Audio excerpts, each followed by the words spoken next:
حالة ما قدرتش مسؤولية وحدي. ملي مرض بابا وانا هو في الكواغط وانا اللي نجري عليه.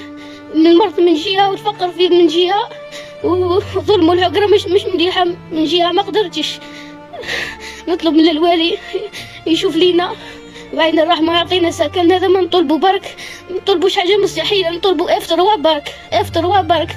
والله أبي ابن ولد شهيد جدي ضحى على جال البلاد بيطر لنا سكن ما طارناش 2025 وإحنا مازلنا نعاني وتحت زنقل.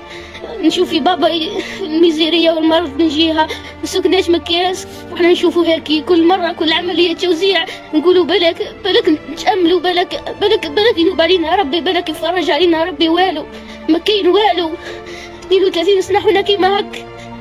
العبد فقد الأمل والله ما لقينا بها ما والو. انا نخمو نقولوا بالك يفرجها ربي المره هذه كيف من اي عمليه توزيع ما لقاوش زمنا فيها ما عارفينش السبب. خلال ساعات قليلة تصدر شاب جزائري الترند على مواقع التواصل الاجتماعي بعد أن كشف في مقطع مصور عن معاناته الكبيرة بين مرض والده الذي يحتاج إلى رعاية خاصة والفقر الذي يثقل كاهل أسرته ويمنعهم من العيش بكرامة.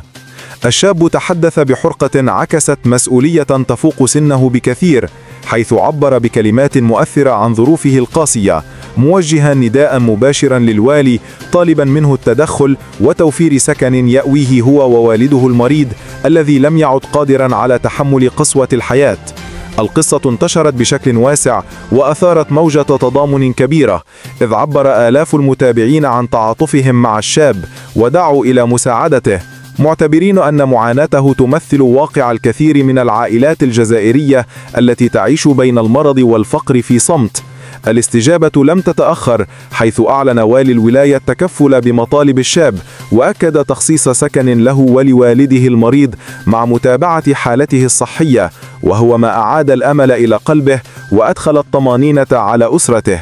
هذه القصة الإنسانية تحولت إلى مثال حي على أن كلمة صادقة قد تغير المصير، كما أبرزت أن التضامن الشعبي والاستجابة السريعة من السلطات قادران على صناعة الفارق ومنح الأمل من جديد.